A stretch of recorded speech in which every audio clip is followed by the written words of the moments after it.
Good evening, everyone. It is September 19th, 7 o'clock p.m., September 19th, 2022. I'm Julius D. J.D. Spain Sr., President of NAACP Arlington Branch, and I want to welcome each and every one of you back to our branch meetings. We took the month of August off, much needed break, health and welfare break for most everyone here. And I'm just happy to be back in this space so we can conduct the business of the NAACP. With that being said, each of you who have registered should have already received a copy of all the documents that will be shared electronically, to include the agenda and a few other items as we prepare at the bottom of the hour to hear from Mr. Bradley Haywood, the Chief Public Defender at the Office of Public Defender for Arlington County and the City of Falls Church. Okay, let's open it up with prayer. I see we have Sister Dunkley and also our chair. If you would like to open it up for prayer, we really appreciate that. Well, good evening, everyone. What a blessing it is to be here. Miss Dunkley, I will yield to you. All right. Let us pray. Dear Heavenly Father, once more again, God, we come to say thank you, Lord. Thank you for another day, God. Thank you for keeping us from all hurt, harm, or danger, God. Oh, God, as we come on tonight, Father God, to talk about, discuss, and agree in the things that we need to agree on tonight, God. We ask, Father, that you will be in the midst of it all, Father God. Bless our presidents and the vice presidents, God, all over. This is my prayer. In Jesus' name I do pray. Amen. Amen. It is, so you have your agenda, and let me go here to our first part. Let's do a roll call of officers, Madam Secretary. I think we just got out of a special call meeting, so someone probably will be here shortly, but go ahead, Madam Secretary. I'm here. Okay. First Vice President, Kent Carter. Kent Carter. Second Vice President, Sharice Kearns. Sharice Kearns. Third Vice President, Michael Heminger. Present. Treasurer, Roy Austin. Present. Assistant Treasurer, Adriana Spain. Adriana Spain. Secretary Wanda Younger, present. Assistant Secretary Laurel Langhorne. Present. Executive Committee at Large, Karen Nightingale. Karen Nightingale. Executive Committee at Large, James Younger. James Younger. Executive Committee at Large, Simone Walker. Simone Walker. Communications, Leah Matterall. Criminal Justice, Heather Kelly. She's in court right now. Economic Development and Labor, Megan Brew. Present. Economic Development and Labor, Maya Jones. Environmental and Climate Justice, Kenyatta Clemens. Environmental and Climate Justice, Ron Haddocks. Housing, Brian Coleman. Present. Political Action, Jamie Abrams. Religious Affairs, Pastor Davis is present. Religious Affairs, Ms. Dunkley is present. Scholarship, Adora Williams. Adora Williams, and I see James Younger and Kent Carter have joined the call. And Jamie Abrams have joined the call as well. Okay, thank you. Secretary Heather Kelly is here for criminal justice as well. Thank you. All right, let us go with, let me get our poll up here so we can suspend the, so every meeting, there's a typical order of business that we have, but I'm going to go ahead and launch this poll. We're going to vote to suspend the normal rules for agenda September 19th, 2022, which you should all have received. So this is being launched. You should see it on your screens. You can go ahead and vote.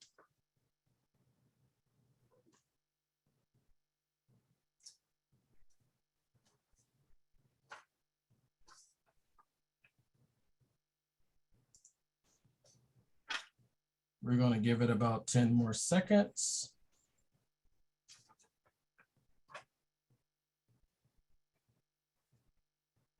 Okay, going to end the poll. I'm going to share the results. You should be able to see those results of the poll. Thank each and every one of you while we capture this. All right. Financial report. Mr. Treasurer, are you prepared or ready for your financial report? Let me grab something here.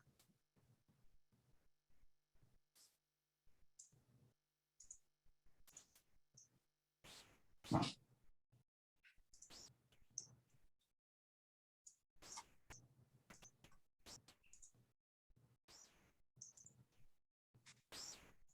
right, here we go. Mr. Treasurer, go ahead.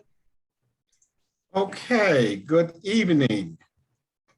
Your financial report for the month of July 2022 is as follows. Our business savings account. The beginning balance was $356,841.39.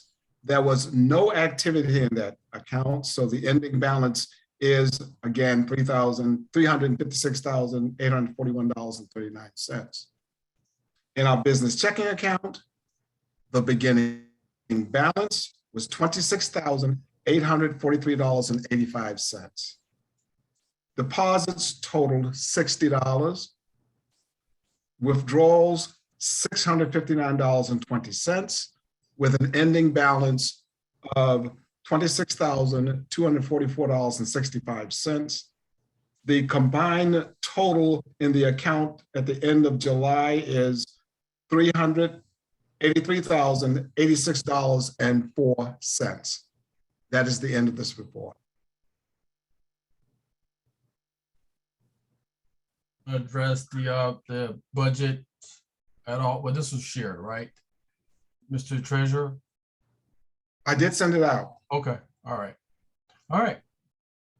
You've heard the reading of presentation of the Treasury report coming from our treasurer. Any questions? Any questions?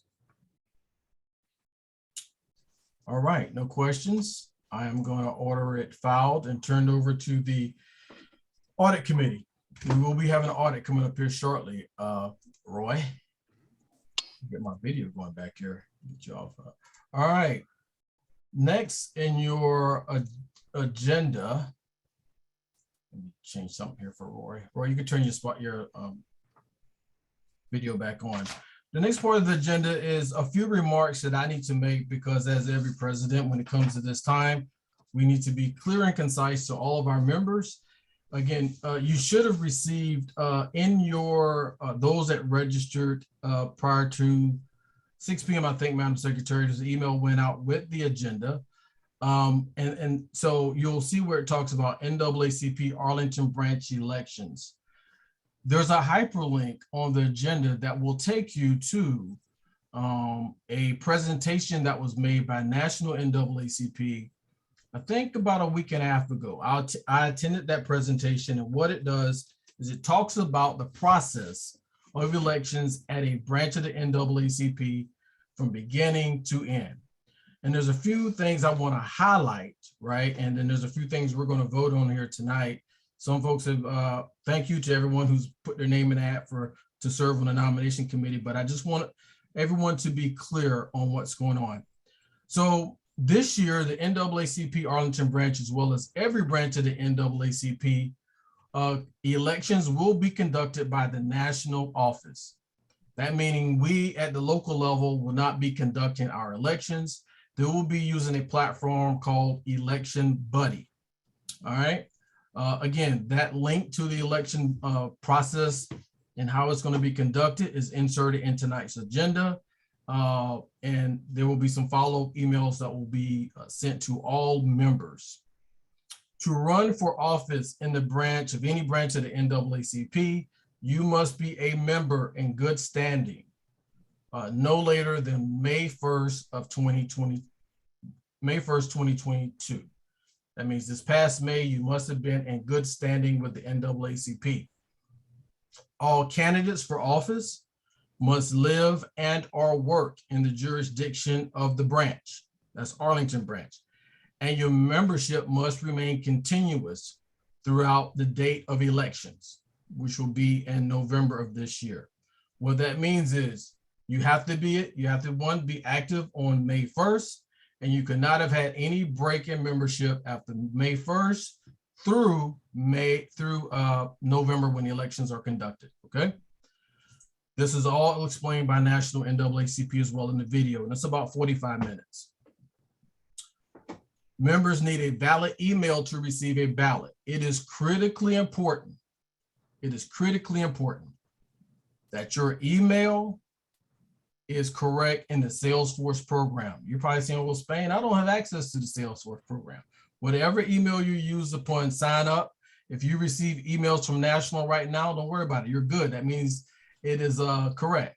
But if you're not receiving emails from National, or you want to check that and validate and verify, please reach out to the secretary to ensure your email is correct. Why do I say that? Because what's going to happen is in November, that fourth Thursday, I believe, we got the date coming up. There's going to be a 4-hour block that National NAACP is going to send an electronic ballot to everyone who's a member of NAACP Arlington branch. They will click a button and everyone will receive electronic ballot. You will have a 4-hour window to make your selection for elections. If your email is not right in Salesforce, you will not receive a ballot. The secretary can't fix it at the local level. The state conference can't fix it at the state level. This is a national ran election. And there's a number of reasons why they're doing that I'm really don't need to get into that with you about. Let's just say it's transparency and accountability and make sure everyone who's an active member of the NAACP is getting a ballot and has an opportunity to vote.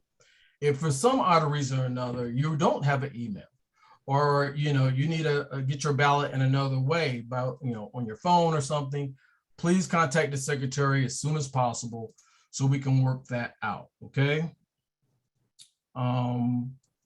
This is the other thing. So the date, we typically have our elections in November.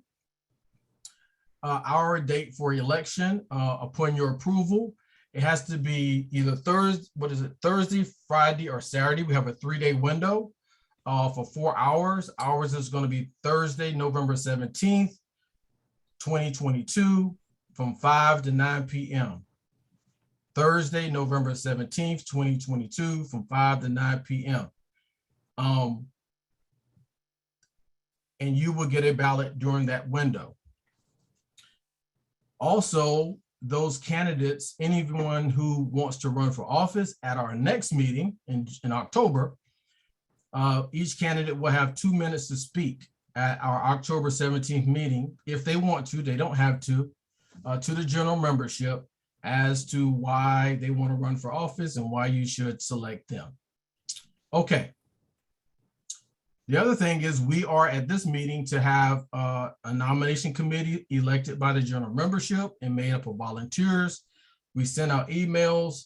There's been a number of folks who have said that they would like to serve on the nomination committee. The nomination committee individuals are individuals who are not part of the executive committee, not in position and not elected to this branch. So they have to be neutral, but they have to have active memberships. Those 5 individuals that have volunteered and said they would do that is Brendan Meehan. He's a Silver Life member. He did this 2 years ago. Juliet Hisney, who's a Life member. Kashawn Clark volunteered. Tanya Talento did this a few years ago. And Jordanas Wodali. They are all members. I think the secretary validated that, verified that, in good standing. But those individuals have to be also elected by, elected by the membership. Is there anyone on this call who would like to serve on the nominations committee? Is there anyone on this call that would like to serve on the nomination committee? It's a minimum of 5. And we can go is up, I think, what is it, Madam Secretary, 15. 15 for on the nomination committee. So if you want to volunteer and see how the process works, put your name in the chat. Otherwise, we're going to launch a few polls here in a second, and you're going to vote. All right. The other thing I want to bring to your attention is the fact that next month, the Virginia State Conference of the NAACP will be having our 87th Virginia State Conference meeting on October 21st through October 23rd. We solicited input. We solicited individuals on our exec committee, members who wanted to serve as delegates. And as of today, we have the following individuals who would like to serve as delegates. Myself as the president, a delegate, third VP Michael Heminger, James Younger, Brian Coleman, Pastor Delisha Davis, and Wanda Younger. This is not going to be on a poll. Is there anyone here who would like to serve as an alternate? I'm going to give anyone on this call an opportunity to serve as an alternate. The 6 delegate positions have been taken. Anybody want to serve as an alternate? If so, just come off mute. Who's that? Kenya? Brian? Madam Secretary, can you see those names in the chat? I do. Okay, so Brian and Kenya, before we close out the meeting tonight, if you stick around, the secretary will validate your membership. Jody, I believe they were raised their hands to serve on the nominating committee. Oh, I'm sorry. Not as alternates. Thank you. Brian and Kenya, is that you want to serve on the nomination committee? Yes, please. And Okay. hello. Brian Atkins, do you do as well?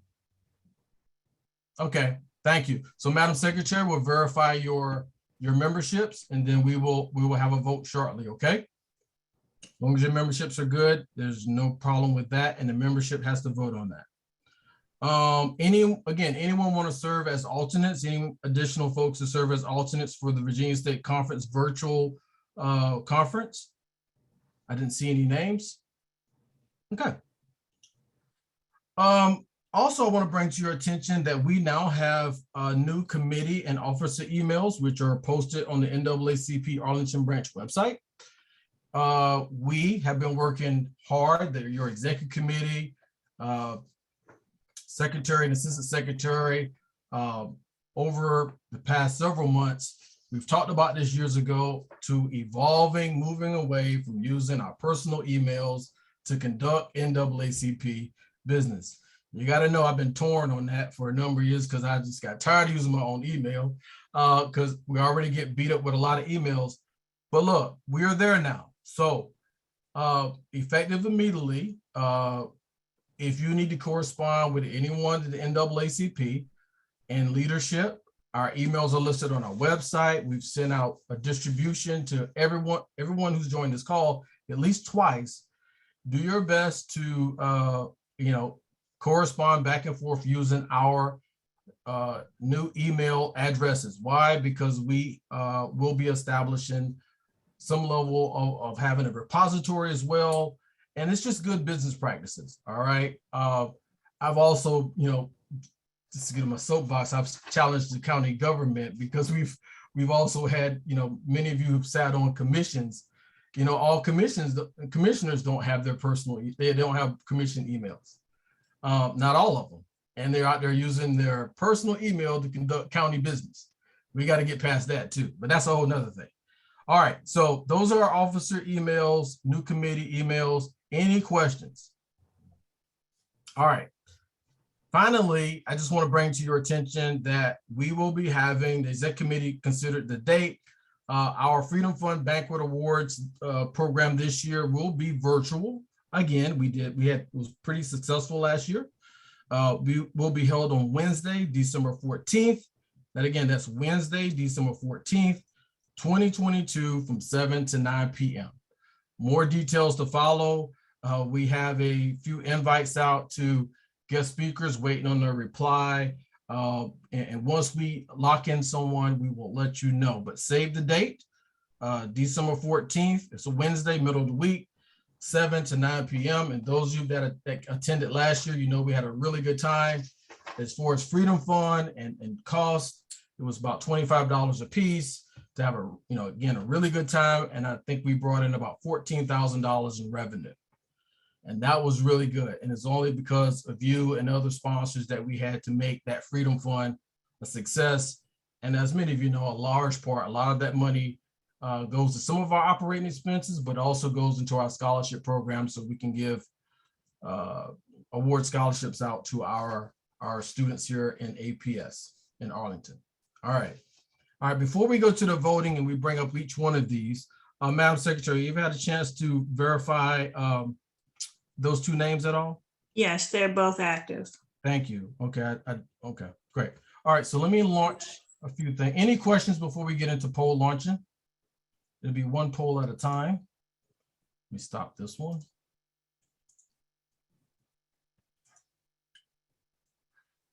Okay.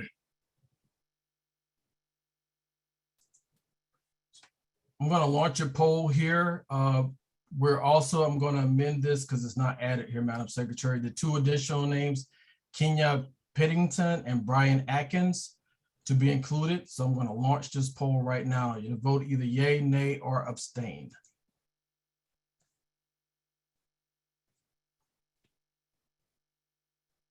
This will include Kenya Piddington and Brian Atkins.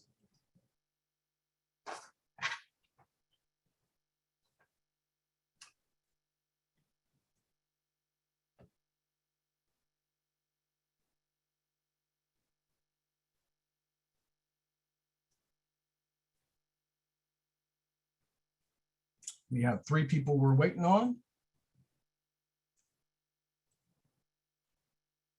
Okay, I'm gonna give you 5 seconds. I'm going to end the poll, share the results. Can y'all see that? Yes. Madam Secretary, are you capturing this on screen? Yes. Okay, thank you very much. And that includes Kenya Piddington and Brian Atkins. All right, stop sharing. We have another poll.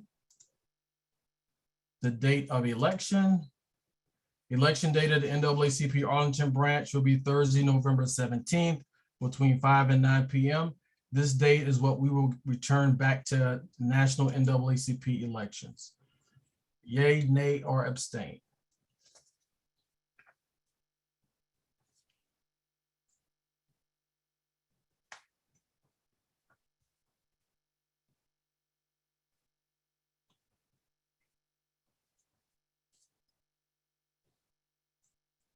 We're at 95%.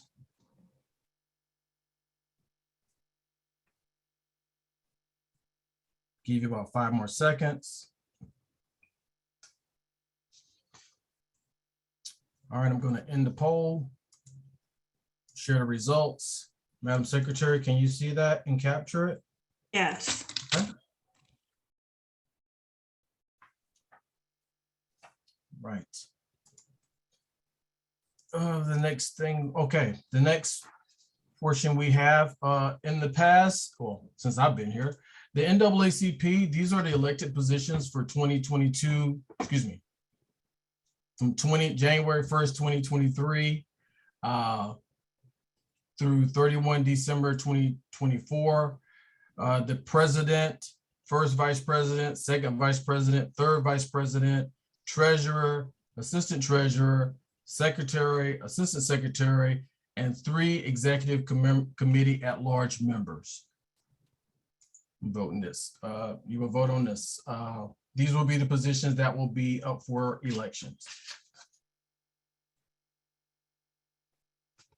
Just the same as what we have now.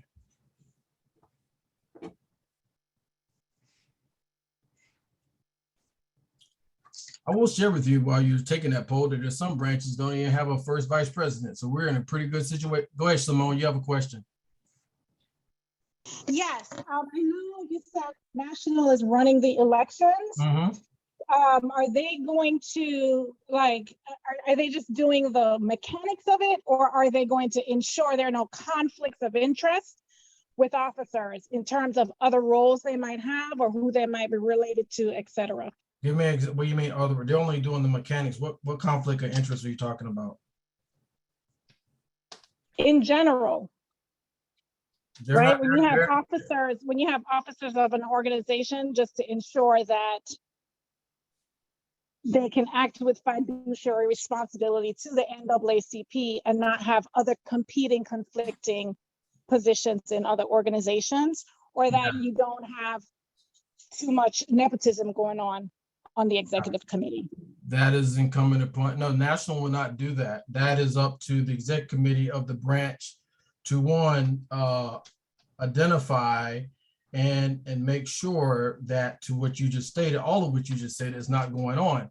And the executive committee feels that there's a member of the exec committee that cannot discharge their duties in accordance with the NAACP, then that exec committee is to take upon themselves a meeting to either remove or call to question the role that which that person is in. So again, the NAACP national will not go down to the branch level and ask those level of questions. That is on the regional VP, the incoming administration, executive committee, the state conference to monitor branches to make sure nothing to that effect is going on. I will tell you though, that in the past, even in Virginia, we've had people in the House of Delegates who are presidents of their branches and served in the House of Delegates.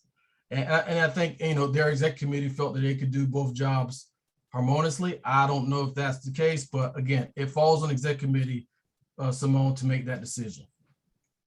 But what if, okay, we can talk about this in the next executive. Sure. Thank you. All right, we'll share the results. Madam Secretary, can you capture that? Yes. All right. Good. All right, those dates will be shared with National NAACP as far as the elections. Now, the nomination committee, the president, I'll share this with all of you. I'm not, nor anybody on the exec committee are to have any dealings with the nomination committee. If members of the current exec committee decide to run for the office of president, they can have a representative that they identify, be part or monitor or be in the meetings of the nomination committee. All of that is laid out in the 2022 election procedures manual. If you would like a copy of that, please contact the secretary. We can make sure you get a copy of it, right? What is supposed to happen within 10 days of today, the secretary of this branch is supposed to call a meeting of the nomination committee, to wit, a chair of that nomination committee, and a secretary will be identified. Those individuals with the nomination committee will take it upon themselves to gather all the nomination forms and verify with the secretary that memberships are in fact correct, and that all members that attest to nomination packages, has to be at least 3, are in good standing. The nomination committee at our October meeting will come back and make a report to all individuals who are running, to the membership of all members that are running for elected office. At our November meeting, well, we will not have elections, the National is doing it. And November 17th, National will conduct elections, okay? I have a few minutes, I only have 2 minutes left. Any questions about that?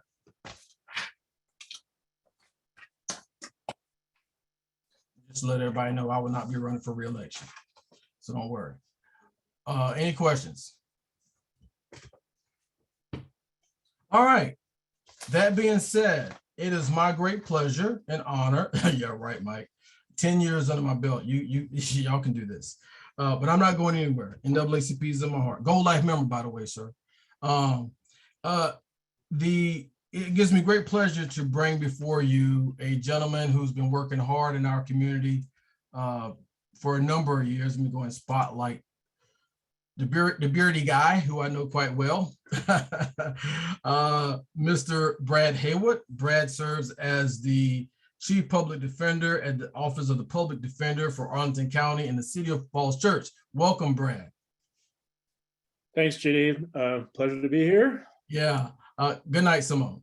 So it is, this is your time. I think we had you about a year ago to come by, and a lot has gone on, but we want to afford you the opportunity, like we've done in the past, and to a lot of our constitutional officers and people in position of authority and policymakers, for you to come on and tell us what's been going on in your office. How can the NAACP help aid and assist you to be successful, and what we should be looking forward to in the future. All right. So without any further ado, good night, Cherie. I'm gonna turn the floor over to you. Thanks a lot. Really a pleasure and an honor to be here. Arlington, our local advocacy community on a lot of fronts, has changed so much over the past several years. And I think the Arlington chapter of the NAACP has been leading the way in that regard. It's really amazing to see how the branch has grown and the impact it's having on so many issues, including the issue that I work most on, which is criminal justice reform and indigent defense. So that is what I do. I actually have kind of two jobs. I'm the chief public defender for Arlington County and the city of Falls Church. And I also am the founder and executive director of Justice Forward Virginia, which is a criminal justice reform advocacy group that mostly works at a statewide level. So I wanted to come by, I offered to come by after listening to Parissa Tafte's presentation a couple months ago, and enjoyed that presentation. I think she did a good job. However, I also am struck right now at the conversation, sort of the dialogue, national and local, regarding criminal justice issues. I think some of you may have read or seen that the Republican Party has decided that crime is going to be what they're going to emphasize both during the midterms, and it's expected that they're going to also focus on it in next year's statewide elections. And I imagine that's also going to bleed over into local elections because there is a Commonwealth Attorney election next year as well. And the fact of the matter is they're able to do this. The groups that oppose criminal justice reform are able to exploit these national dialogues and run on these things because there's just a very prevalent misinformation sort of dominates this sphere. And it's the fault of a lot of folks, including the media, including political parties. I think there's just, we had 18 months after George Floyd died where Democrats and some Republicans were committed to doing criminal justice reform, and then everybody just seemed to get tired of it. And now everybody's content to just let misinformation dominate. And you notice it, for example, I'll give you an example that you probably hear a lot about. You're hearing it a lot from Republicans in particular right now. It's just the whole defunding thing. They're accusing everyone of being a defunder, including people like Abigail Spanberger, who was literally a cop before she ran for office. And it's gotten to an absurd level. The truth of the matter, something like defunding, first of all, it's completely misrepresented what that actually means. But in addition, there isn't a single police department, either on the federal level or state level, that actually has had their funding cut. In fact, funding has risen pretty much everywhere. Another one that you hear about a lot is things related to like the opioid epidemic or fentanyl epidemic and immigration. They're always talking about how this drug is getting in through the southern border. You hear that all the time. The fact is almost all fentanyl is coming in through the country through legal immigration. And that's because the drug is incredibly powerful and incredibly potent. If you have 1 kilogram of it, that 1 kilogram is enough to kill 500,000 people. I'm not joking. So imagine that. Imagine a drug war that thinks they can keep small little bricks of fentanyl out every day of the year when millions of people are crossing the borders and coming in on airplanes and things of that nature. So there's just a total lack, and really right down to things like the crime rates. People talk about there's this crime wave right now. Our crime rates, especially in Arlington, still are near historic lows. They've barely ticked up at all. They have ticked up in one category, and it is really worrisome, and that is gun violence. But obviously, that is when you only have crime increasing in one area, really, you got to look for different causes than the usual suspects that the media and reform opponents tend to point at. So the reason I'm talking about this is because I know what happens when people aren't informed, and when our elected officials aren't informed, when community advocates aren't informed, and because I've seen it, and I've seen it recently. Some of you may have heard about this. The earned sentence credit bill that was passed by the Virginia General Assembly 2 years ago, and it basically allowed people who remained of perfect behavior in the Department of Corrections, people who were sentenced to prison, if they remained of perfect behavior while they're in prison, and if they did all the programs that were required of them, they could get just a little bit extra good time credit. This summer, led by Jason Miyares and Governor Youngkin, there was a legislative effort done through the budget, which is, it's happened before, but it's really rare. And it essentially repealed that law that a whole lot of people were relying on. These were people who were told they're getting out of prison. They actually received letters that said, you qualify for this new earned sentence credit bill. You're going to be getting out, on July 1st or July 15th or whenever it was. These people did release planning with their families, with DOC inmate counselors and probation officers. They bought plane tickets, to go reunite with their family. Families arranged for like coming home parties. People paid rent. They got jobs. They paid tuition.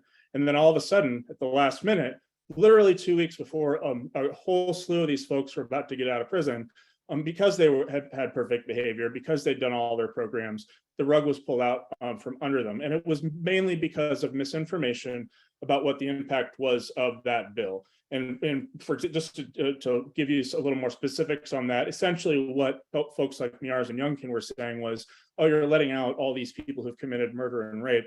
People actually who had those convictions represented fewer than 2% of the individuals who qualified for additional earned sentence credits. And the additional earned sentence credits didn't actually even apply to any of those violent sentences. They only applied to additional nonviolent sentences. So this is the kind of thing that can happen. In addition, earlier this year, the General Assembly repealed portions of a historic bill that actually my organization wrote, limiting pretextual policing, which is colloquially known as driving while black. It's basically what police are allowed to do according to the Constitution, according to the Supreme Court of the United States, which is use pretext and like cover stories basically to pull over someone, even if it's just solely based on implicit or explicit bias. If they come up with an objective reason, like a cover story, like like a dangling object hanging from their rear view mirror, their brake lights out, something like that. They pull them over so they can try to coerce consent to search the vehicle. Well, earlier this year, with some Democratic support, there was a part of that bill was repealed. And again, it was repealed based on misinformation that was communicated to delegates and senators. So this is all I know at more of a state level and a national level. But the reason I'm bringing it up now is because there is going to be a Commonwealth Attorney's election next year. And those of you may recall 3 years ago, it put criminal justice reform locally with people who are civic minded completely on the map, and everybody was tuned in. And quite frankly, there was a battle during that campaign over who was telling the truth. And there was just a tidal wave of misinformation that was coming from certain corners. And it is really hard with local criminal justice, and especially things like what we call so-called progressive prosecutors or reform prosecutors. It's really difficult to learn the truth about what's going on in a local criminal justice system or a local criminal courthouse. And that's because for a number of reasons, but the essential dynamic that you have going on is that you have anti-reform groups or stakeholder groups. I think in Arlington, it's some of the media, some of the local media, it's no secret, and also the local police. They want you to think that nothing at all is going right, that it's an abomination, that it's causing crime rates to spike. On the other hand, you have elected officials like the Commonwealth Attorney who want you to think everything is going right. And then you have folks like myself, criminal justice reform advocates or defense attorneys. First of all, people usually don't pay attention to what we say, but even when they do, we get afraid that if we speak up one way or the other, if we criticize the progressive Commonwealth Attorney for maybe not achieving all of their goals, that that person's going to be replaced with someone who just represents the old guard, the former status quo, and we don't want that to happen. So as a result, you really don't have anybody just telling it like it is. And that is, I think, critical at this juncture as we enter a new election cycle. And there's just going to be a deluge of information, some of it accurate, some of it inaccurate. So that's mainly what I wanted to talk about tonight. And I'll get through this quickly and then open it up for questions. But just to, first of all, get our bearings, I think it's important to remember as folks in Arlington County, remember where we were 3 years ago as a local criminal justice system. And I am focusing on the Commonwealth's attorney because, quite frankly, they even now, with so many obstacles being placed in front of reform, the Commonwealth's attorney still is truly the most powerful individual actor in a local system of justice. And 3 years ago, under the former regime, we, without question, and this is not exaggerating, we had the most punitive, least forgiving Commonwealth's Attorney's Office in Northern Virginia. And that includes Loudoun County and it includes Prince William County. It wasn't even close, and the data bore that out. In fact, the Commonwealth's Attorney's Office here was one of the harshest in the state. We often talked about the racial disparities that you saw in prosecutions, things like pot prosecutions. You all know that 9% of Arlington County Black residents, over 60% of the people arrested for pot possession were Black. In addition, more than 50% of the people who are arrested for most misdemeanors, which, by the way, misdemeanors and nonviolent felonies represent 98% of the arrests in Arlington. We have very little violent crime, and about 80% of the arrests are for misdemeanors. And for most misdemeanors, more than 50% of the people who are arrested are Black. Or were Black. The former Commonwealth's attorney also massively overcharged felony offenses, and they did that as a way of coercing guilty pleas. And honestly, I think the result was it ruined a lot of lives, and it was even worse than was portrayed during by some of the campaign trying to oust the former regime. So what's happened since then? And this is, again, kind of what prompted me to reach out to JD and ask to speak. Things have definitely improved. And I think we have to be honest about that. It has actually improved significantly. First of all, there was an effort that was made by the Commonwealth's attorney, even before marijuana was legalized, to drop marijuana charges. That the circuit court in Arlington stood in the way of that, but quite quickly that issue was sort of mooted because pot became legal.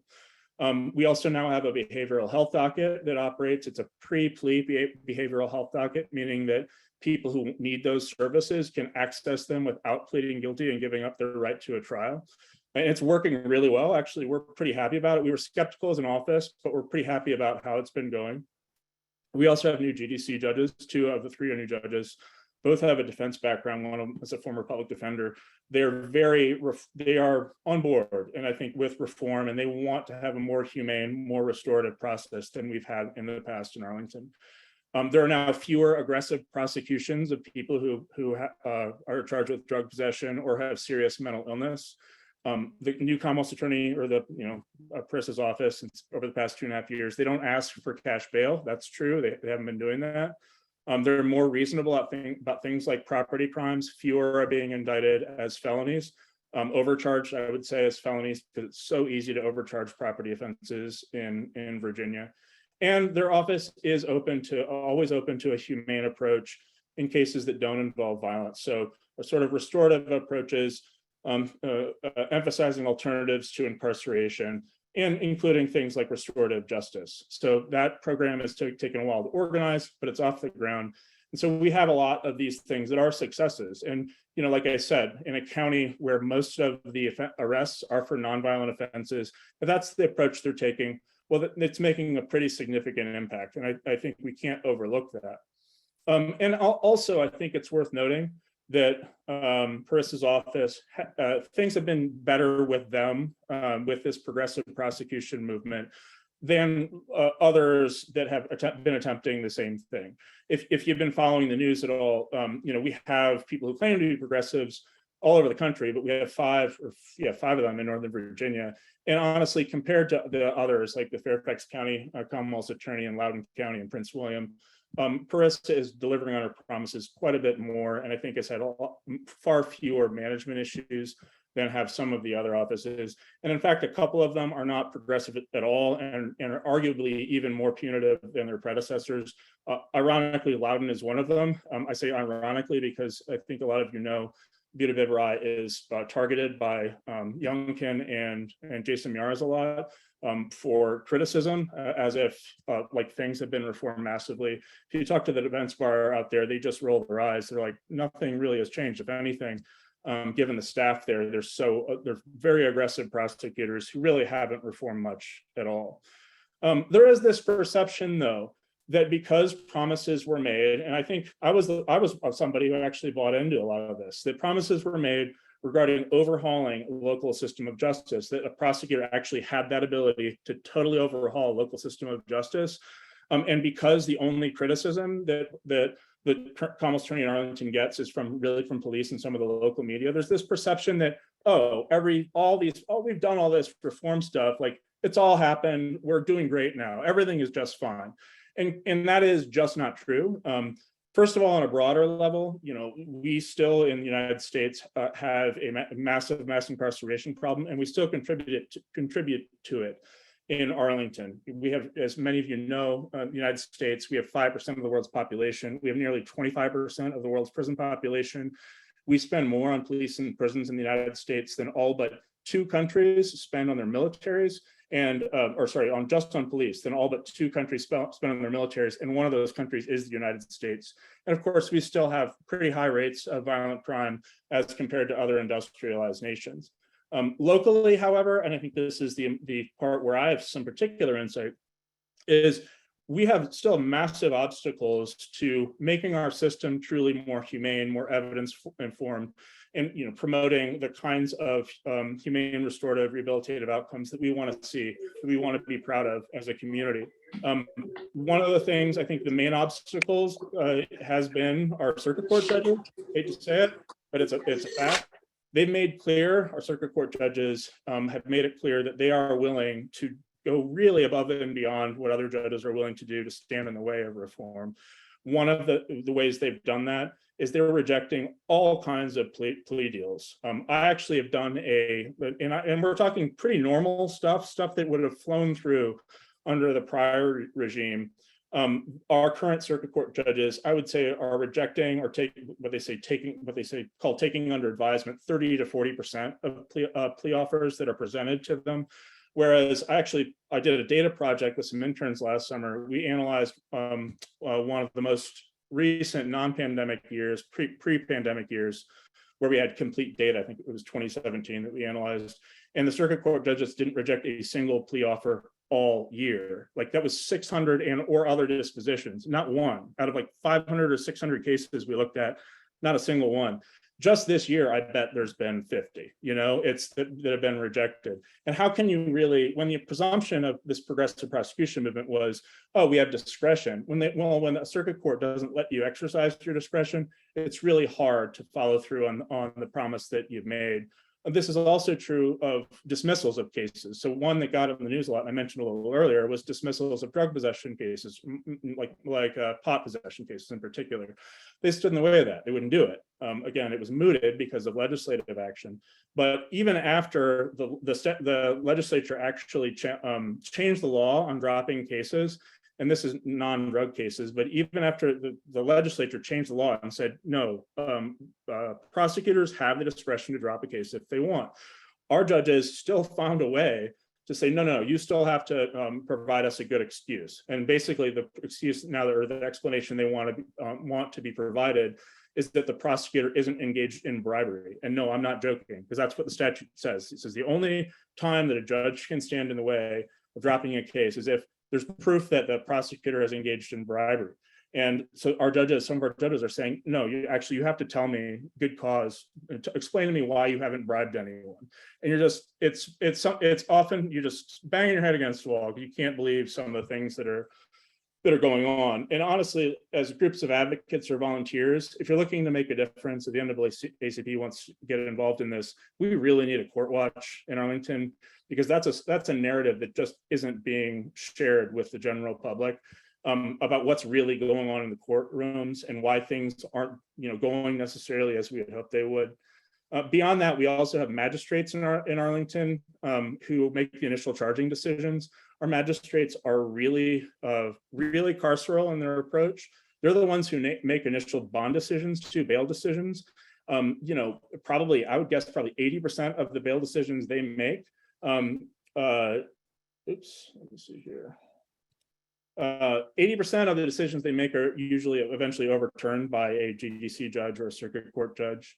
We also have really inadequate treatment services in Arlington, which is crazy considering our budget's over $100 million for the DHS, but we don't have something as simple as a long-term residential substance abuse treatment program in Arlington.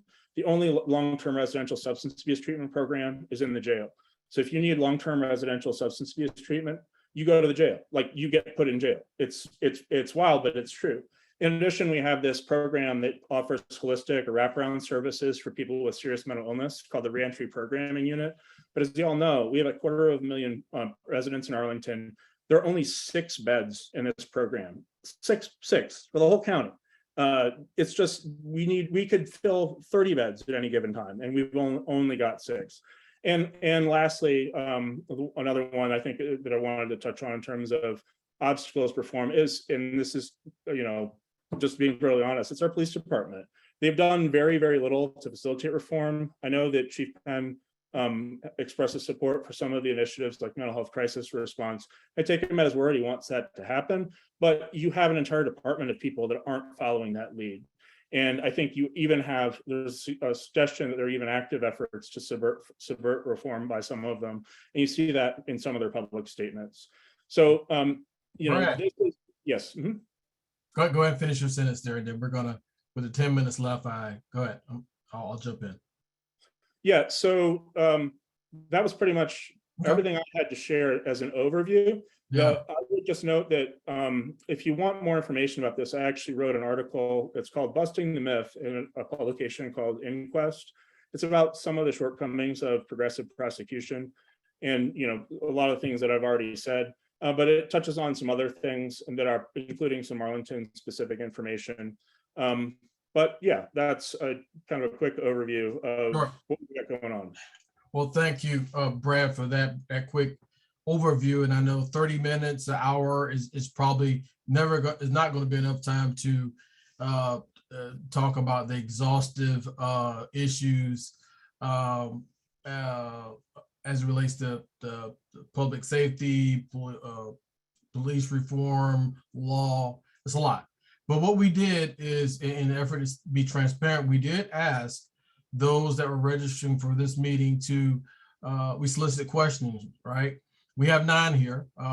They have not been adjusted or anything. These are the questions that have come in. And you can just pick away where you would like. This is not a test, but where do you feel comfortable? What can you lean in on in the next 8 minutes or so, as far as these questions that have come from our members and those that are on the call? You want to start with number 1? I think that's important. Yeah, sure. I can get through these quickly. So pay parity, as many of you know, public defenders make a lot less than Commonwealth's attorneys. Most of the pay disparities in Virginia are the result of local salary supplements.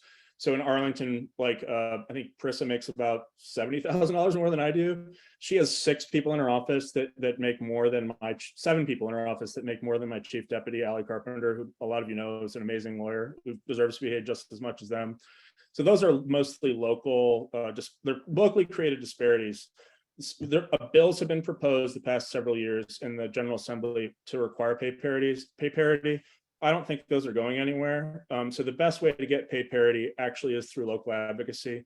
So our county board has been supportive, but they've got a ways to go to get us to true parity. We're going to be making a hard push for that in the upcoming budget cycle. So hopefully we'll get closer than we are currently. Okay. There's a question about wrongful convictions due to attorney-client relationship failures. When I was in private practice, I did a lot of post-conviction work related to ineffective assistance of counsel. The challenge in proving IAC, a lot of that, unfortunately, is due to federal law, and particularly it's called EDPA, and I can't remember what the acronym stands for right now, but it's made it exceptionally difficult to establish that someone should get a new trial because they had an ineffective lawyer. Essentially, you have to prove that, but for the mistake, you have to prove beyond a reasonable doubt that you would have been acquitted. It's extraordinarily difficult, and almost no one ever wins ineffective assistance claims. Let's see here. Yeah, so 3, again, I kind of touched on this, but this is, so when people talk, I mentioned like this whole defunding thing before, The thing that's aggravating about that, it was a term that was chosen by activists at a time when nobody was paying attention to criminal justice reform. They wanted to grab people's attention, but then activists didn't pivot quickly enough to adopt messaging that actually works. I never say that term, but I know what it means. And what it means is actually uncontroversial, which is that we should stop relying on police and prisons as much to solve social problems. But the fact is, right now, we are relying on police and prisons to solve social problems. So if we are going to solve those social problems in a different way, we have to have different services. So the kinds of services that currently are being provided in police and prisons, and we lack a lot of those in Arlington. And there is an obstinance right now towards making that shift. I mean, it's in our government, in our county government right now. And there needs to be a greater commitment to truly focusing on things like substance abuse treatment and mental health responders, emergency crisis response, things of that nature. The release date thing, I am unable to do that, unfortunately, but I can refer you to post-conviction counsel who might be able to help you with that. The criticism of Soros prosecutors, no, I don't think it's warranted. I talked about that data project that I did, and read this article that I wrote because it covers this more. But like we called 35 jurisdictions that had elected progressive prosecutors. We called the public defenders. We asked them sort of an unrelated question. We actually about plea agreements and whether judges were rejecting them. And they all were like, oh, I'm happy to answer your question, but actually our progressive prosecutor isn't progressive. And the fact of the matter is, unfortunately, a lot of these people who held themselves out as progressives just haven't changed much. So I think that's the one thing, the truth that never gets out is that the changes have been really minimal. And actually, if you want to crunch the numbers on this, compared to like tough on crime prosecutors, crime rates are rising higher in rising more quickly in jurisdictions with tough on crime prosecutors than people that hold themselves out as reformers. So that whole narrative is really twisted. We'll do one more. Just choose one Yeah, more. sure. Oh, let's see here.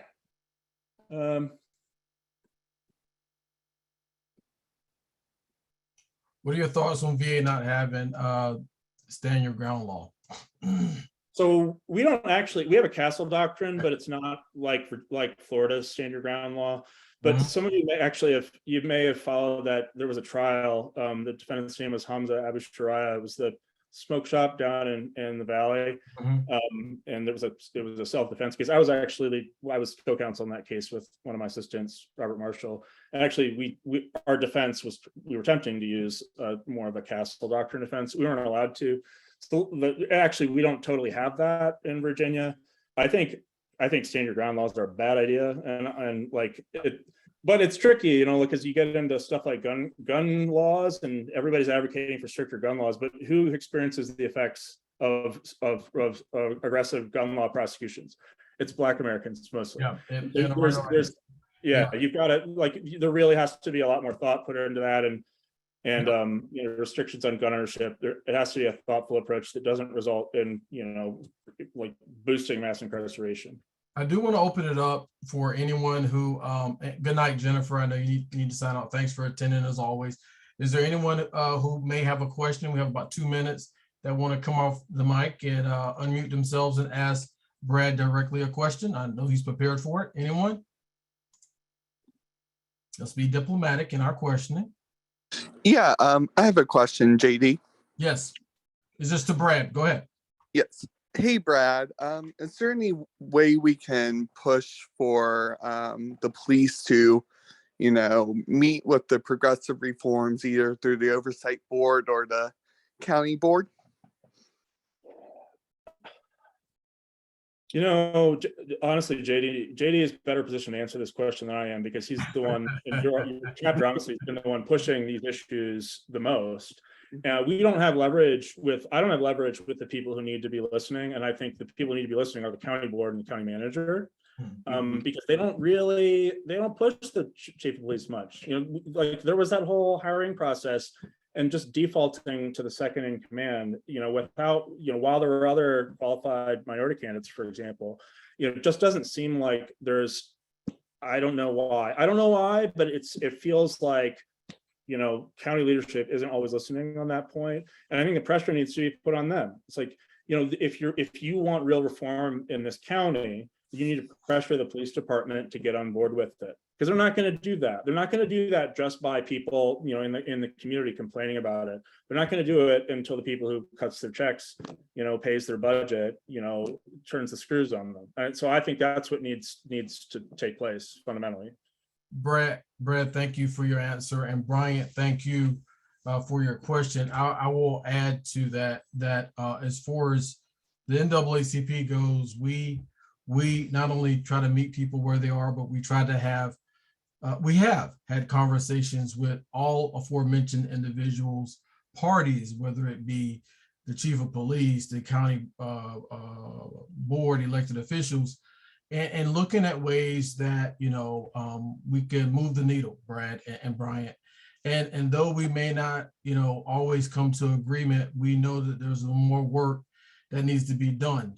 And I think we've been mindful of our approach, but also been tactful, because I feel there's no room, for us to really keep, we agitate and get in good trouble, but there's only so far you can go to that, because we, in leadership, right, you also got to practice a little bit of empathy, but you have to be forceful.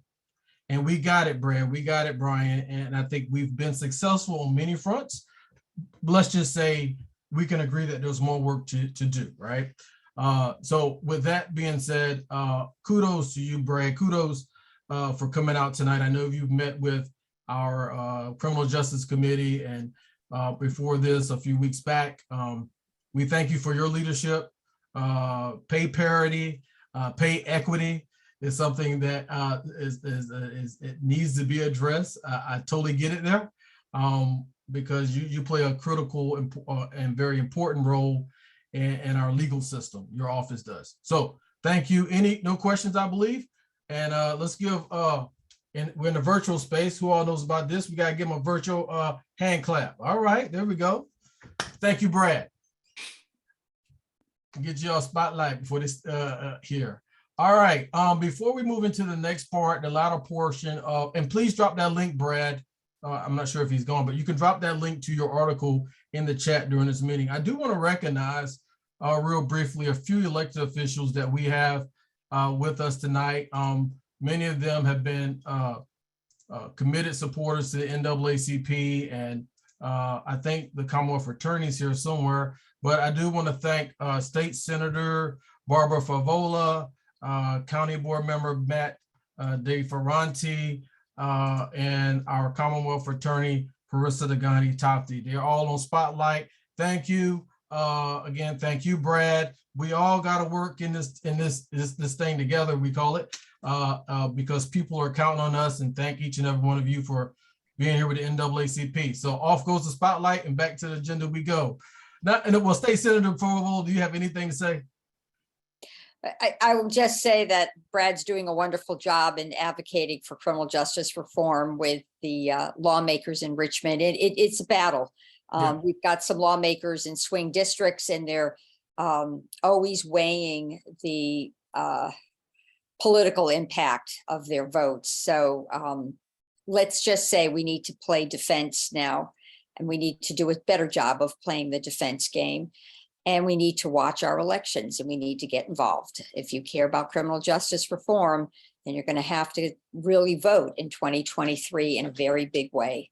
So that's a message I know you've taken to heart. You've worked yourself, Julius, and helping us turn out the vote. Everybody on this call is pretty aware of, the stakes, and we appreciate that, but we really do need to pay attention to our elections. Great. I will do the same to County Board Member Matt DeFerranti. 30 seconds, anything you would like to say to our group tonight? Sure. Thanks, JD, and thanks for the chance to be with you. Just succinctly, I do support pay equity. We, on all of Brad's last year requests, we approved, but he is right. He needs to come back to us with a stronger ask to close that gap between the two next year, and I have been supportive and will be supportive of that. There are other steps. To Bryant, your question, I do think it's important. We have stood up. We have a police independent auditor who's doing a good job. We also have our oversight board. That is a good venue. They are meeting tomorrow night. But there's much more work to do. Thank you, JD, for the chance to just offer a couple of thoughts. Yeah. I you. know I will also come before you next month in a debate. So those are a couple. The form. Thank you. And Commonwealth Attorney, any words, comments? I would just love to put a point on the message that both you and Brad had. I thought that working together to really face the challenges that we have with the incorrect and misleading messaging and the fear tactics and the fact that the pendulum is swinging in the opposite direction so quickly. We really only had months and not years. I think joining forces and working together and supporting each other is really key in this. Thank you. Thank each and every one of you for your leadership and what you've continued to do. And I say this to Brad and everyone on this call, anyone that knows me. Trust and believe. We at the NAACP, we don't always meet our elected leaders where they are for a number of reasons. We may not align, right? But something I tell folks, there's something about persuasive conversation and getting kneecap to kneecap, and sometimes just having a conversation about the issues and being sincere and genuine about it, and not making it a personal issue, even though you may have some personal aspects of the issue that affect you or have affected you. The bigger picture is, we're trying to protect our community and make this place, Arlington, better off tomorrow than it is today. Not to say it's bad today, but we're trying to move that needle. And thank you, members of the NAACP. We talked about voting. You're going to hear from our political action committee. We're nonpartisan, though we are heavily Democratic Party here. We're open to anybody. But at the end of the day, our marching orders is to get everyone to the poll. So I don't care what side of the aisle you on, go to the poll and go vote. This historically has been one of the years that we don't see a lot of movement, but I'll tell you what, we heard about fear mongering, we've heard about the extremism, and it's not too far from Arlington, y'all. Someone would say it's right here in Arlington. So get out the vote, yes. And let's be prepared to go out on November 8th and beyond, and be prepared to protect what we've earned, right? Protect what we've earned here in Arlington, and don't let anyone sway us away from that. Because if you see what's going on in Richmond, that's a tell-all right there about what they're trying to do. And I use they, because there's a lot of them. And we at the NAACP, I was on the exec committee this weekend at a meeting. We're not going to tolerate it. The NAACP is not going to tolerate it, and I'm not going to tolerate it as a citizen, and I'm not going to tolerate it as the president of the NAACP. So we need your support. All right, we need your support. And again, thank you, Brad. Let's go to our agenda. We're going to get through this because we love this aspect, this part of our agenda, because we're going to lift up our small business. And this month we have our Economic Development Chair, Megan Brew. Are you ready, Madam Chair? Let's do it, JD. There you go. That's what I'm talking about. I don't see you. I'm right here. Oh, here we go. Here I am. Hey, y'all. Spotlight. Thanks so much to everybody for being online tonight. Really appreciate all of the words of wisdom we have heard. I am excited to share 2 small business spotlights. So we have one from August when we were out on summer vacation, and one has already kicked off for September. So first, I want to highlight Pentagon MMA. So this gym focuses on a variety of different martial arts. We have jiu-jitsu, mixed martial arts, Muay Thai, or Thai boxing. And so there are a variety of adult classes, kids classes, camps that you can take advantage of. Great exercise and opportunity to work out. So this highlight went out via email in August and is also listed on our website. Additionally, earlier this month, we were able to highlight YM Bird Art. This is a photography and mixed media organization. Yvette Bird is one of our NAACP members, so extra special for this one. She started her photography career at church, taking pictures of baptisms, events, whatnot, and has now turned that into a professional passion where she takes everything from headshots, events, nature photography, landscapes, and again has started building out that mixed media artwork as well. So you can find more about her on her website, and her contact information again was listed in the email sent out earlier this month. And the last thing I will mention Hey, is Megan. yep. I don't want to be rude, but I know this is your moment. I just saw Yvette put something in the chat. Where you at, Yvette? Oh yeah, Yvette, if you're on, absolutely. Anything you at? want to share? Where you at, Yvette? I'm here. I- I'm here. I can't show, for some reason, my video's not working, It's okay. but I'm here. All right, but go ahead. We're lifting you up. We're gonna give you 30 seconds. I know Madam Chair did you due diligence, do you do good justice here, but go ahead. You got anything you want to tell the 60 some odd folks that are still with us? Thank you, Megan, number one. Thank you so much. Thank you all. Yes, I've been a photographer for over 10 years. I am looking forward to grow in the DMV area. And as Megan indicated, events, headshots, portraits, I can do it for you. I'm looking forward to growing my business and to being an asset to the DMV area. Thank you, Yvette. Thank you. Back to you, Madam Chair. Thank you. Yay, thanks so much. That was really special. So glad you were on. The last thing I do want to mention is it is officially Hispanic Heritage Month. It runs from September 15th through October 15th. So for the next couple of weeks, we will focus on highlighting Hispanic business owners of color in Arlington. So be on the lookout for those emails highlighting some of our Hispanic business owners in the community over the next month. All right. Well, let's give our chair, Megan Brewer, a round of applause, virtual hand clap. She's been doing amazing work, she and the team, the past year and a half, 2 years on this lifting up our small businesses and working hand in hand also with, Arlington Economic, the Chamber. Yeah, I'm going somewhere else, but the Chamber of Commerce, and we have moved the needle there a little bit. So thank you, Megan, for your leadership and all that you do. Greatly appreciate it. Okay. Thanks, y'all. You're welcome. All right, we're going to turn next to our religious affairs led by Pastor Delisha Davis and Sister Rosa Dunkley. Good Reverend. evening. Oh, Yes, I am you here. still on? Yes, ma'am. Okay. Where she at? Go But ahead. your picture looks better, so we'll use No. yours. Go ahead. All right, good evening, everyone. We're so grateful to be able to make a report today. We have taken a break during the summer. Religious Affairs did not meet for 2 months during the summer, but we have continued our conversations with the faith communities, as well as we sent a monthly update to 43 faith communities in Arlington.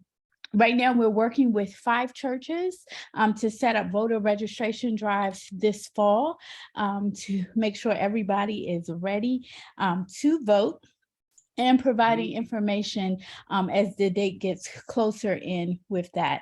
We do invite anyone who is an active member of the NAACP, our branch, to be a part of the Religious Affairs Committee. We meet every second Tuesday by Zoom at 5:30 p.m. for 1 hour. And so we do welcome you to come. So far this year, we have been able to help with 6 voter registration drives, and there is one that is taking place Mount Olivet, Callaway, and Rock Spring on October the 11th and 12th at Apartment Community in Arlington. And if you're interested in joining in, please let us know. But so far this year, we have been able to register 93 people in Arlington, and we're hoping for many more. Thank you for the opportunity to serve this branch. All right. Sister Dunkley, anything you want to say with your nice hairdo tonight? Oh, yes, I do. Okay. On Saturday, I was down in the Green Valley and I met Detta, who was getting people to register to vote. So we're still pushing the people down in the valley because there's still a lot of them that haven't registered. So I'm focusing down there also. Thank you, both of you. I'm not going to get into the spiritual as all of this, but all my faith comes from the Lord. I'm going to leave it at that. And I know without faith and guidance, I don't know where I would be. But he leads me, Pastor Davis, and he guides me along the way. All right. Amen. Yes, AMEs. All right, we're going to go to our Environmental and Climate Justice Committee. I believe she had to drop off early. Okay, is Ron with us? If not, we'll skip. We'll pass over that until next time it's sent. But they should have a copy of the report that was sent to everyone, right? Correct. Okay, good. Well, let's move over to our Political Action Committee. That'll put us right on time with Jamie, and I think Megan is out on vacation. Hi, Jamie. Right. Hello, it's good to see you. Just two updates from the Political Action Committee. We are working to plan an upcoming county candidate forum that will be held at our general membership meeting in October. So I hope you'll all register to return in October. It's October 17th, the third Monday in October. And our general membership meeting, the official business will take place between 7 and 7:30. And then the remainder of the time you would ordinarily be attending a larger general membership meeting will be focused on this county candidate forum. So from 7:30 to 9 o'clock, we're going to split the time in half.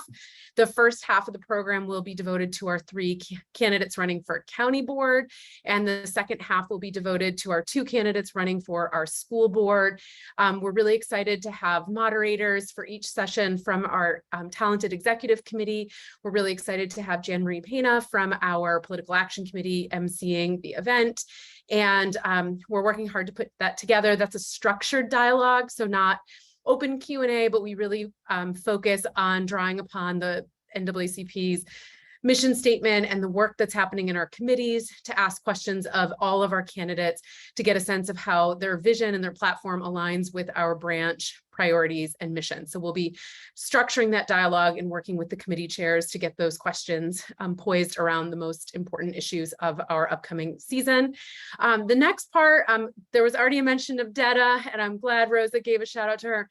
If you all haven't seen Detta Kissel in action as a voter registration champion, you are missing a sight to be seen. Detta is absolutely spearheading a voter registration effort like I have never seen before.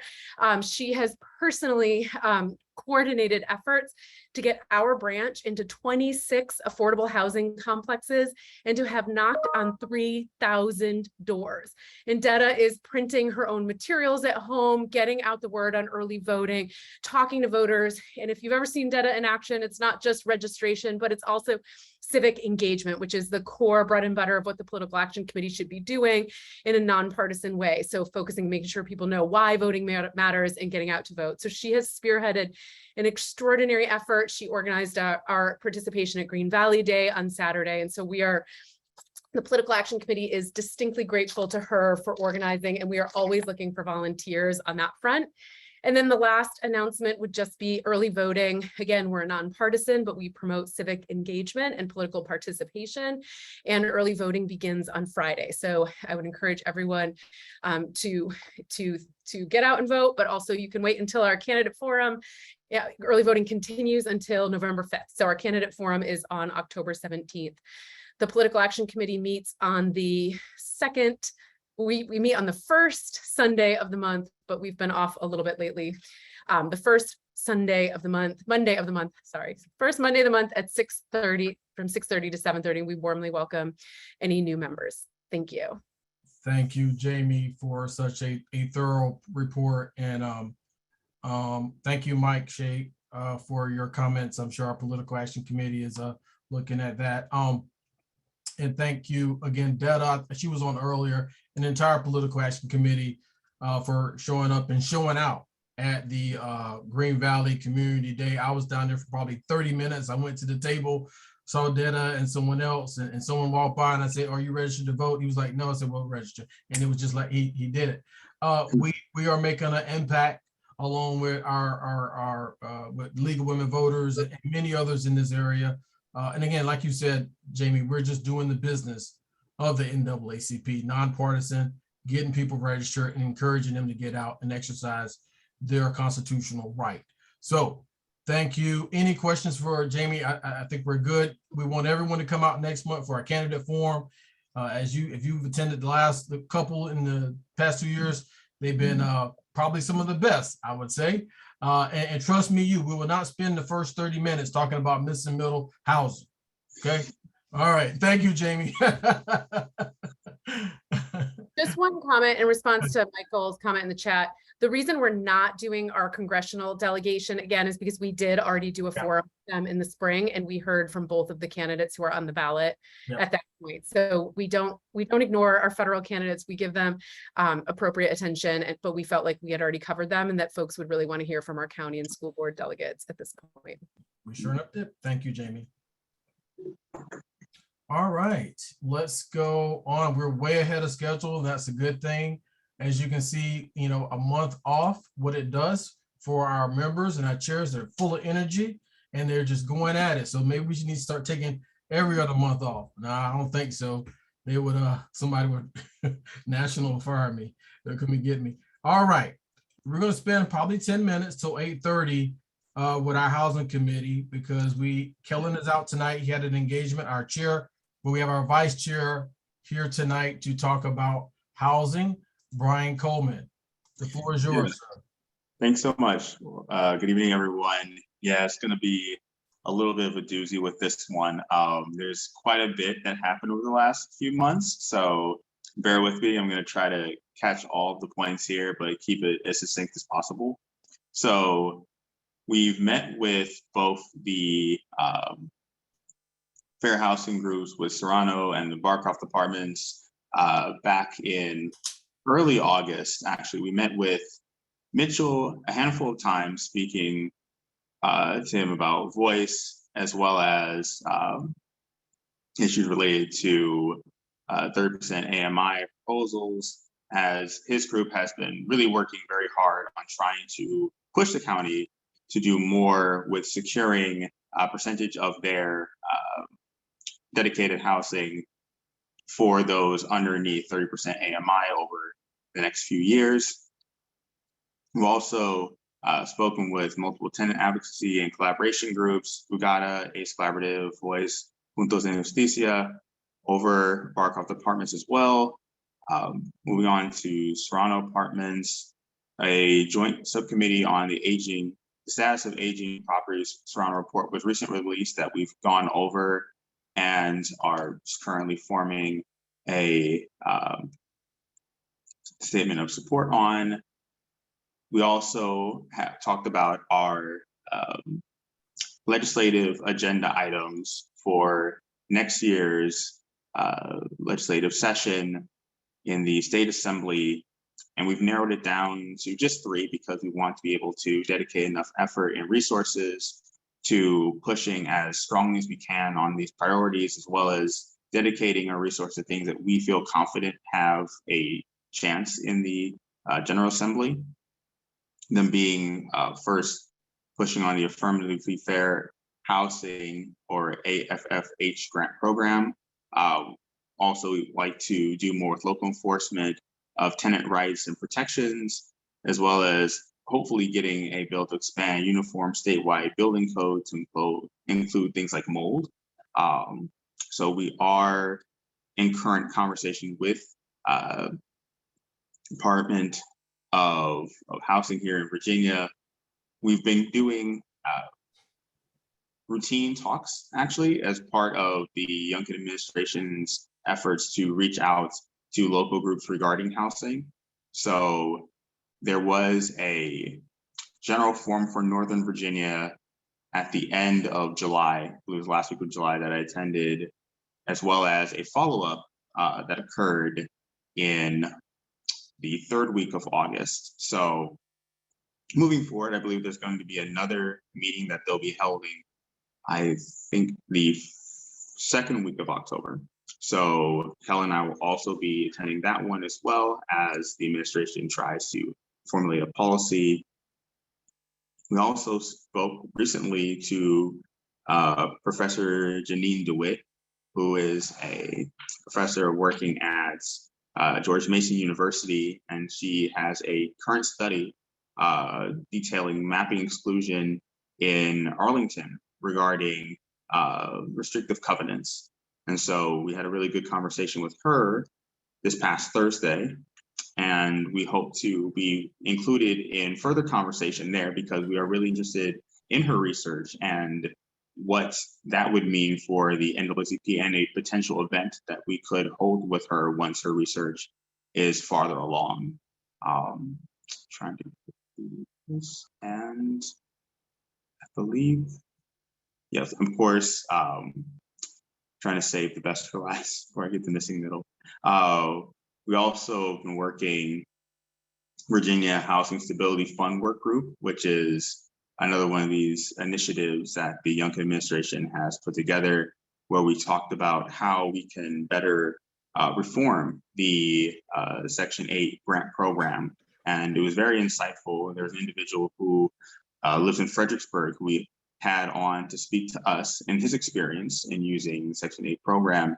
And what really stood out to both Kellen and I was the need for additional care workers who can help with caseload, because in his experience, the caseworkers are fantastic and do an excellent job at trying to help those that they're responsible for be able to access these housing programs, which for those who are familiar with the programs, be very difficult to navigate.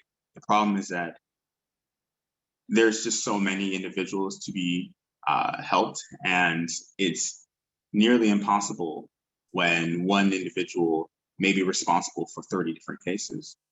So that is one of the overriding areas that could be improved on that. And we look forward to speaking with the working group moving forward for a secondary meeting. Hopefully that will take place in early November.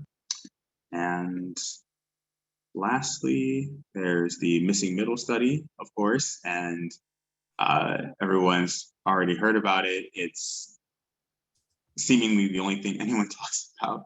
So if you aren't yet engaged, really would appreciate having you come to our housing committee meetings. We discuss our stance on missing middle. They're more in depth, but to just cover more of what we can do moving forward. There are currently a series of talks that the county is holding where people can engage in the process and learn more. And it's really a Q&A session that occurs over the next couple of weeks.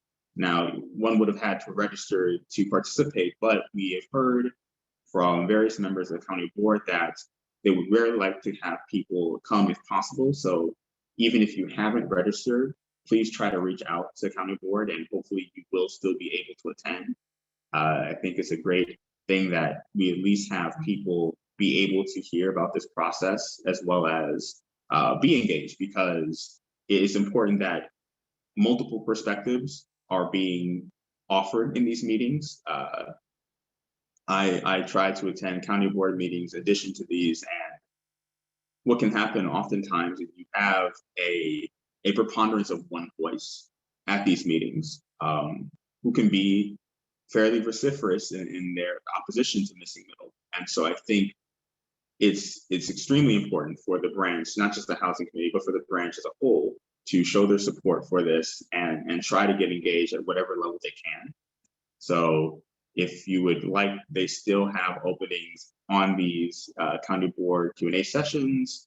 And of course, the county board meetings happen every weekend. So if you would take the time to please attend, and as well as just reach out to Kellen and I, it would really be appreciative for us moving forward with this, just so we can maintain the level of support we have. And I think that is all I have.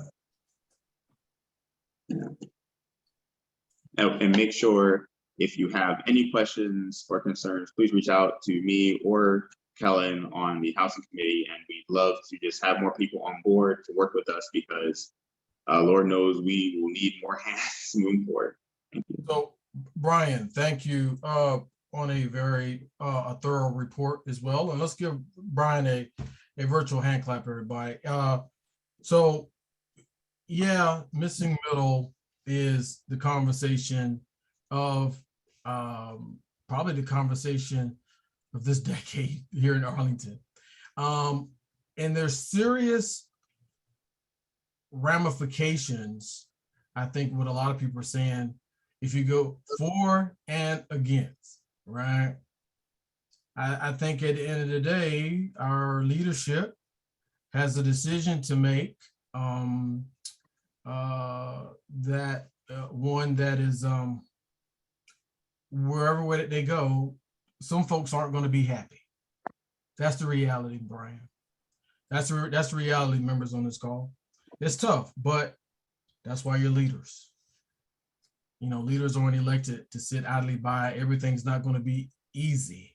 We don't expect it to be easy. They're there to solve complex problems. And this, though many will argue, is very complex, and people have chosen their respective lanes, whether it's walkability, tree canopy, you know, you name it, stormwater, what's going to happen. You know, I think at the end of the day, there's a lot of folks, and this conversation doesn't resonate too much, but at the NAACP, I'm very mindful of it. The uncertainty of knowing who's going to live to your left and right is what drives a lot of people crazy, right? And that runs deep, right? And to have that conversation, that courageous conversation, and to keep it honest, right? It's sometimes hard, but we're going to remain vigilant as an organization, because our bylaws, this is not JD, this is not Brian, this is not Kellen, Mike, or anyone on the executive committee. Our bylaws informs and tells us, directs us that we will to oppose any restrictive practice as it relates to housing. And, you know, you have to go back and look at how we got to where we are today in exclusionary zoning in its most simplest of forms. And how do we start to chip away and remove those barriers, right? Whereby we can really have a thriving community and you can live anywhere you would like, regardless of race, color, creed, religion. Because what I'm seeing and what I'm hearing is really not the Arlington of 2009 when I moved here, where, you know, our mission and what we say is that we're inclusive, diverse, welcoming, and warm community. I'm seeing folks that I thought were true allies in the battle now wavering and wondering, well, hey, what say you to a, you know, what's going to happen next door? They're going to put a 7-Eleven or a Dairy Queen or a duplex, and who's going to go there? Arlington continues to get this influx of individuals coming in, where we have development coming up all around us, whether it's the Pike, whether it's Langston Boulevard. Developers are here, they're building 1-bedrooms and studios, right, Brian? Yet those are not for families.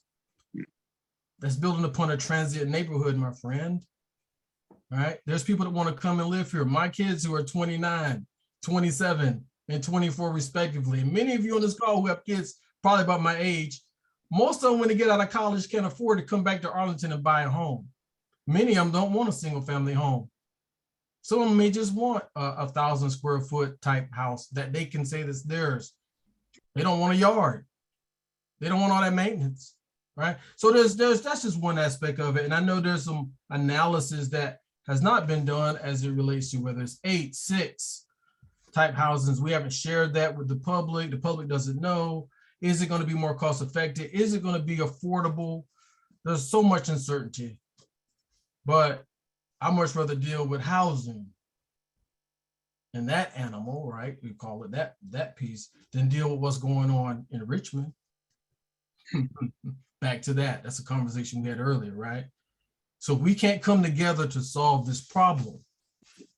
I believe, and whenever it happens, that we can divide our county more so than it is today.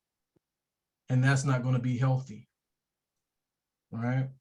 So we'll continue to fight along with our allies that have made it a note of their support of Missing Middle. Where that ends up at, it's in the hands of the county board. But I hope they will make a decision that's in the best interest of those individuals, something you referenced earlier, Brian, those individuals and those families who aren't well connected, who aren't there to come out and meet and talk and have extended conversations at these sessions. Because we know this already, right? That they're not there. I looked at the county board meeting online this weekend. I just looked at it from YouTube. There was nobody, it didn't seem that way. But those are the folks, right, that are keeping our community, whether it's essential workers or the people that are cleaning up houses or people who are holding up signs at the school bus, or, you know, it's those folks that keep us who we are. And then if we drive them out, because that's what's happening, then what are we going to become? A Beverly Hills 90210? Some people want that. Thank you for your report, Brian. Are there any questions for the Housing Committee from people who are still on the call? Oh, and I just want to make one correction. So I misspoke earlier. I kind of blanked out for whatever reason. So the county board meetings are, of course, monthly, not weekly. I just whatever is said weekly, but they're monthly. I don't think anybody. Clarify that. Any questions for no one? Okay. Brian, thank you for your report. And like Brian said, you got the virtual hand clap. Please, if you're on this call and you're what we may call by statistically in the minority, as it based on population or ethnicity, and you can, and you support Missing Middle, or you want to be heard, please engage with our elected officials. Please send them an email. Your voice matters just as much as my voice. And I consider myself now, hasn't always been, a well-off person who got to this place from a lot of hard work. And it's only because I'm living the American dream. But everyone's not like that. Everyone hasn't been given that opportunity. And it's deeper than housing, y'all. It's also, we talked about economic development. It's about job opportunities, right? If you don't have job opportunities in this community, and you can't make the money that's necessary to live, then you can't go out and buy a house. Right? You can't, and I work in corporate America in a place where we look at, and I'm getting on this whole, but I can tell you right now, we talk about pay disparities.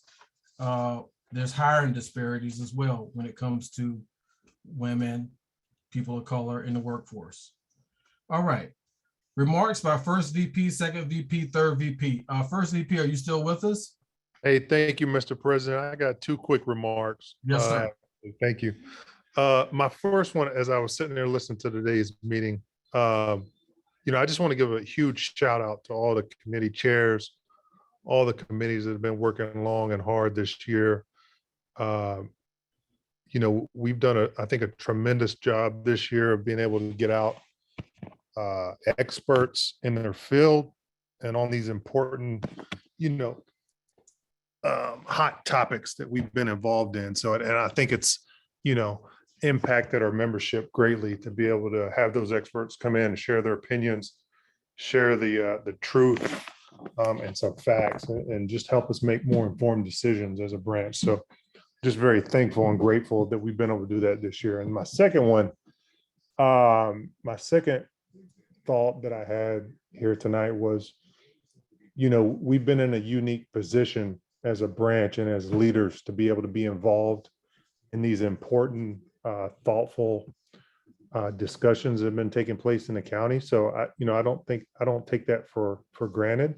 We've been able to have numerous and just so many meetings and Zoom meetings and with all of our leaders and been able to share input and help make informed decisions and also collaborate with other organizations and be able to come together and just try to solve these difficult decisions, which, I think we've made a lot of work this year, and I'm just thankful that we've been able to do that. So that's my 2 points.